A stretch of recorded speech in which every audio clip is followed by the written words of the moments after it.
Friday, like I said, parabolas with a vertex at 0, 0. And today what we're going to do is we're going to start translating those parabolas. But I thought it'd be a good idea just to go back to this little chart here so that we remember for standard equation parabolas, if x is squared, that means it's up or down. And that up or down, the down is dependent on whether or not the p in 4py is negative because it's directed distance. So if we see x squared, we should think, okay, those are the ones that I even learned way back in exponential. That's up and down. Oh, wait, it has a negative, so I know it has to go down. And then we use the relationship of p being the focus, and the focus is obviously the focus of the parabola is where it wraps around. So we can figure out, how does all of this set up? And p is the directed distance because the negative tells us that either it's going to go down or it's going to go to the left. But it's the distance from the vertex to the focus. And that distance is the same distance as the vertex to the directrix. So that p-value can be used for double duty here, the focus and the directrix. And then its axis, because it was centered at 0, 0, centered at 0, 0, has a vertex at 0, 0, is going to be the y-axis. The focal length is p, but we talked about using the focal width. It's one of those things where you almost wish you could go back to when you first learned it and know the focal width, but you had so much to keep track of back when you were taking exponential algebra. Throwing one more thing at you was not going to work at that point. So that focal width is the absolute value of 4p because it's a distance. And then we have these brand new ones that you hadn't seen before, but didn't seem to be real challenging, which was y squared. And y squared is our right and left opening parabolas. And again, our focus p is that distance from the focus to the vertex. Helps us figure out where the directrix is, the line that says don't go this way, go the other way. And with these, we had the x-axis that we were using for that symmetry, but very similar. So now, we have to start translating. So I start thinking, logically, if this is what it looked like before, I'm supposed to have h's and k's in it now. The h is always hooked up with the x. So it has to look like that. And then the y is always with the k. And it's starting to look a little more complicated. And it is. That's exactly what happens. Our h, our horizontal shift, is attached here to the x. But the new thing for us, k now has a negative in front of it. Both of those pieces get that. And that's the one piece that we're going to have to think about. We'll use the opposites for x before. Now I need to think that same way as I'm thinking about the y's. So we finished all of this. We got this little thing that said day 2. So we're going to be doing our translations of parabolas today. It was nice to work with 0, 0 because it gave us a great place to start, but reality is not everything is going to be having a nice vertex at 0, 0 in the future.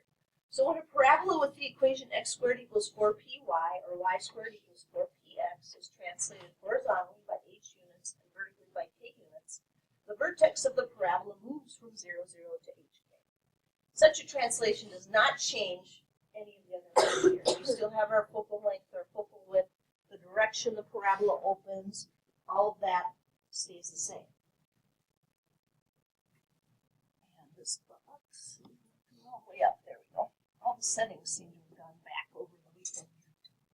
So it's not new, it's just that now we have this extra little thing where we have to think, if my vertex isn't at 0, 0, where is it? Well, it's at hk. But again, this formula has negatives in both the horizontal and the vertical shifts. So if we have x squared, and in this case x minus h squared, we're still going up or down. And it all depends on our p-value, that distance from the directed distance from the focus to the vertex. And we could see things get a little more complicated formula-wise. But these are something that we really do visually anyway. And the the rest of this is going to be a feeling as you go through it. You know, if I know what P is, all I have to do is find my vertex and go this far, you know. And then I do equal but opposite in the back for the directrix. And while this is great that they have this box full of formulas, we're probably just going to think our way through this anyway. So we've got our y squared over here, and it's y minus k squared, so that tells us right and left. And again, we're counting on that directed distance p to tell us whether or not it's right if p is positive, or if it's left if p is negative. And we'll just roll with what we learned on Friday and see what happens. So, as it says here, we want to follow the steps to graph or write an equation for a parabola for given features. Absolutely sketch and label what you were doing. It helps tremendously to see a visual of this stuff. It just kind of immediately takes you through the steps that you need to write it. Locate and plot the vertex if it's not given. Determine the focal length p and the focal width, the absolute value of 4p, because again it's a distance. Use the focal width to locate the endpoints of the chord through the focus, and then sketch the parabola and determine which direction it opens. Obviously, that could be somewhere up here, and write the equation. So whether or not you're sketching these or you're writing them, you're going to find yourself automatically going through the steps you need to take. So this one says, let's find the standard form of the equation for the parabola with a vertex of 3, 4 and a focus of 5, 4. Well, let's get them on here. So 3, 4. And I'm going to put V. And 3, 4 right there, just so everything is labeled. And then the focus is at 5, 4.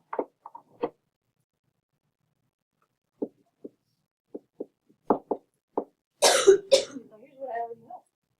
I already know this is going to open to the right. Does everybody see it has to wrap around the focus? So it's going to open to the right. So you think, okay, that's where my y squared stuff came from. All right. What do I know so far? Well, I know H and K. Because H and K give me my new vertex. And my vertex was 3, 4. But I have to be careful because this is the y. So it's going to be y minus 4 squared equals 4p times x minus 3. So make sure you're always putting the h with the x and the k with the y. Oh, last thing I need to know is p. Okay. Well, that's the distance from the vertex to the focus. 2. And then I stop for a second. Okay, I was saying this was going to the right, so it needs to be a positive 2. Okay, well, p is 2. So 4 times 2 is 8.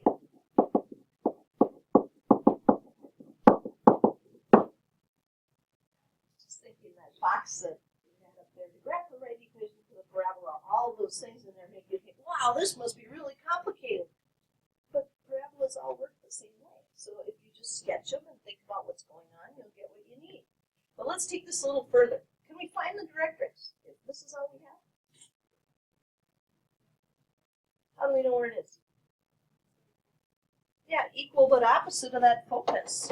So it would be 2 units back this way. And since it's opening to the right, that would be x equals 1. Focal width. Well, now that we have it all written, don't we know the focal width? What is the focal width? It is 8. It's the 4p.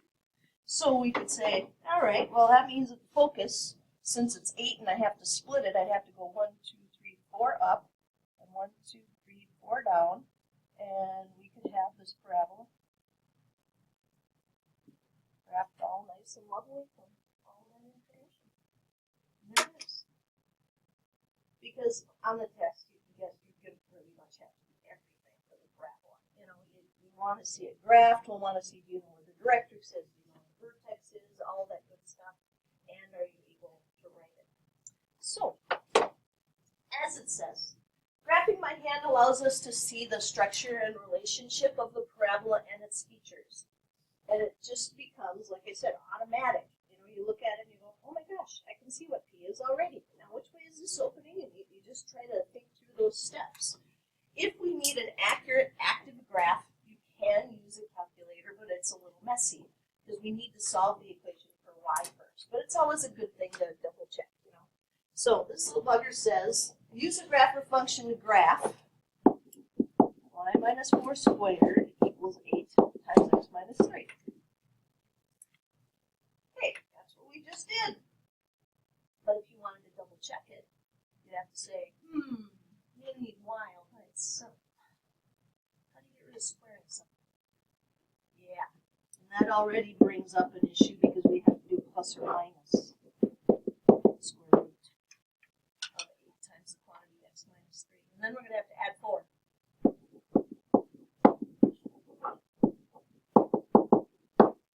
But it'll be a good check.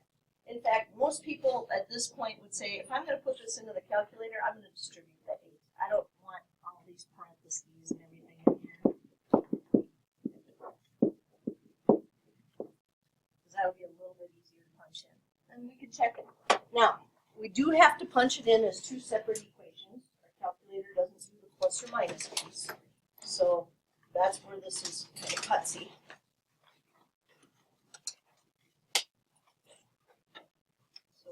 Plus the square root of 8x minus 24. Or minus square root of 8x.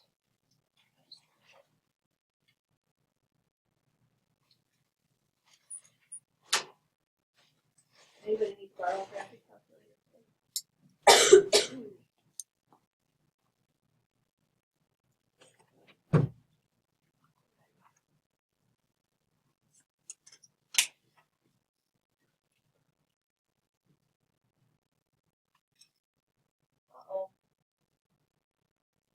Mine said I've done enough work already today. I'm not doing any more.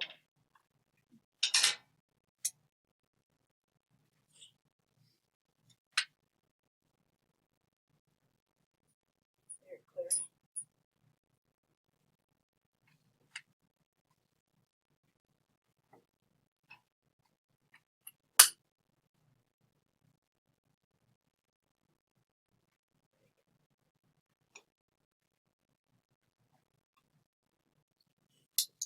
Do you suppose we're supposed to have a nice little opening on our parabola there? The scrapper error. The graphic calculator is doing the best it can, but it can't give us exactly what we need. Now, if we did zoom box, we could sure blow this up and we could see that those 2 pieces are going to come together. But what we really want is to go to second table and make sure that all the things that we graphed on each branch, because we've got separate branches here, are going to show up as the things that we had. Yeah, notice the errors all over the place in this thing. So 4 plus and 4 minus. Now, why are there errors all over? What's that all about?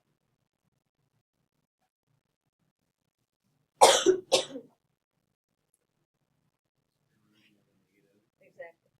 Square root of a negative. But if we wanted to be picky, we could, get a ton of points. So we could use all this. But really, the vertex and the focal length, that's about all we need to get a nice sketch of these graphs. So, like I said, you're going to get grapher error. It's much easier to graph it by hand. Anyway, it's just kind of nice to double check and make sure that the things that you said were supposed to be on there are showing up. So we would have been neglectful if we hadn't showed you how to do it on the graphing calculator. But we won't do that a lot. Yeah.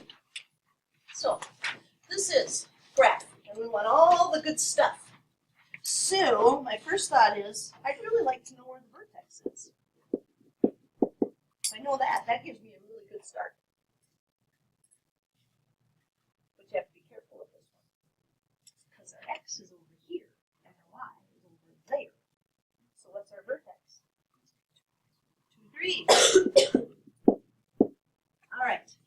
So the next thing I would want to know is, which way is this one opening? Well, it's got a y squared, but then has a negative 8 for 4 feet. So which way is this going?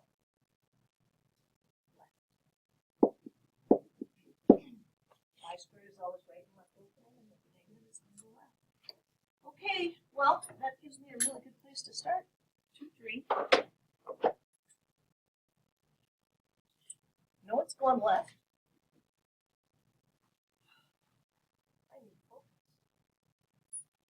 let's see.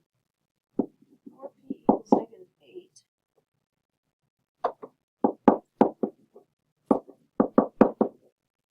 And that's why it's called the directed distance. I mean, if we didn't already know this was going to go to the left because we hadn't caught that before, at this point we go, oh yeah, it's negative. I got to go 2 that way. So there's my focus. I can put my directrix behind it since I know it's going to go to the left at x equals 4. Now what else would be helpful for this graph?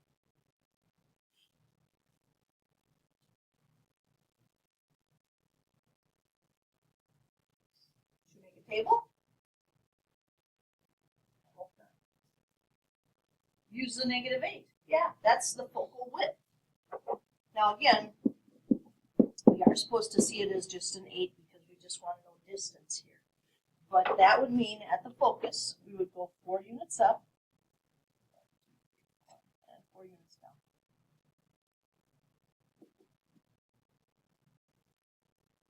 And like I said, if this is a test, I would put the table and at least put one other number in this. Maybe something like a -4 just to see am I aiming in the right spot as I go through that. But we've got the focus on there, we have the directrix, and we have our parabola, and everything has been identified that we would need to identify. So let's go down here. Now number 2, what do you want to find first? Me too.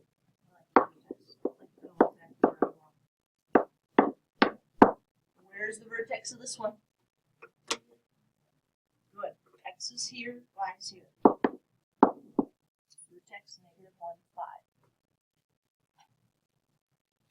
What else would you want to know?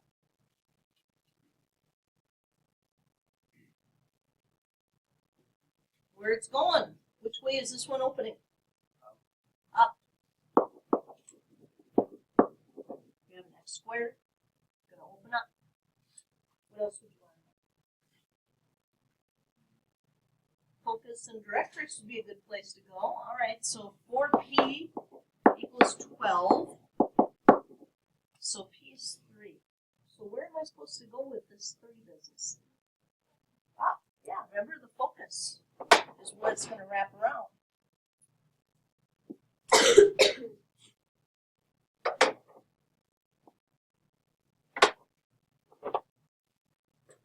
Is our directrix going to be a vertical line this time? Nope. Because this is going to open up. We're going to go 1, 2, 3 down. 2y equals 2 for our directrix.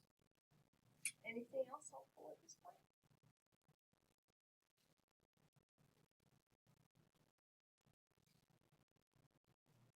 What else could we use?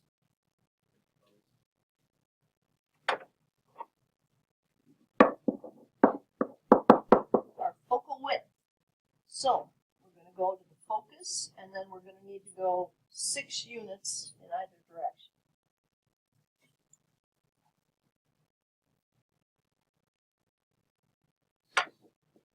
There's some kind of a wide parabola here.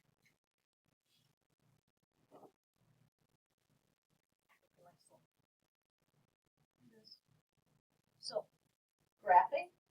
43210 mean graphing translated parabolas. Yeah, I could tell a lot of you are heads down already just doing that problem. You're probably done with the next one too. But good. That means you're picking this up really quick. All right, this one says we're going to write it. Let's graph it. See what we have so far.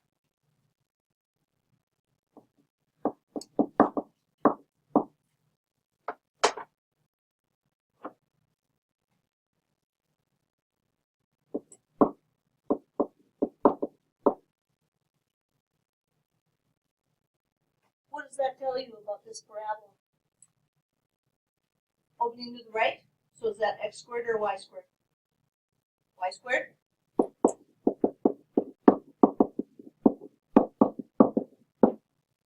Okay. Should we put something in there right now? There's something you know right away. H and K? Yeah, that's our vertex. So this will be y plus 2 squared squared equals 4p times the quantity x minus 1. Looks like the only other thing we need is p. Do you know? Oh, you know that? From 1 to 4 is 3.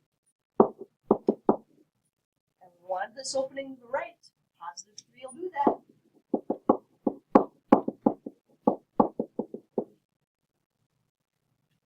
Seems too easy. It is. You know, that things get more complicated once we work away from parabolas and start looking at ellipses and hyperbolas, but not that much. I mean, it really doesn't. If you know where everything is supposed to go, the visual helps you out a lot. Uh-oh, looks like we're missing an important piece of information on number 4. Focus is at 0, -4.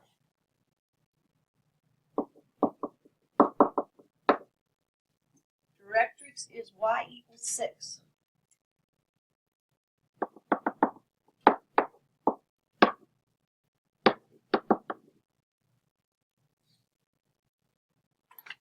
How are we supposed to know where the vertex is? It's halfway. So, if we're down here at -4, and that's 6, and it's halfway, couldn't we just add those two together and divide by 2? That's what we can do.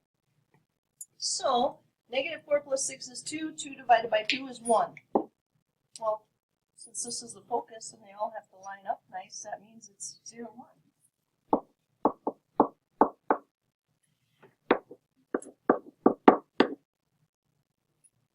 See what we have? Right, left, up, down. Where's this one going? Down. X squared or y squared? X squared.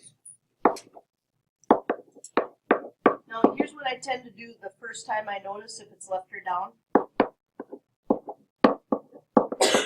I put the negative in right away so that I don't miss it. You know, hopefully you'll catch it. There's another spot where you can catch it when you're thinking about finding p, but here we have it.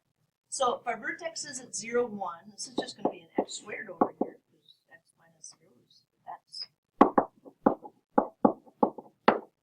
All right, last but not least, directed distance of p.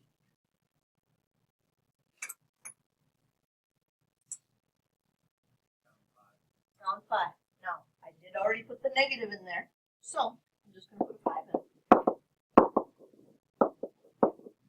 Like I said, it makes it so there's 2 places where you could catch it. Where you could say, oh, wait a minute, it's left, it's down, I need a negative in there.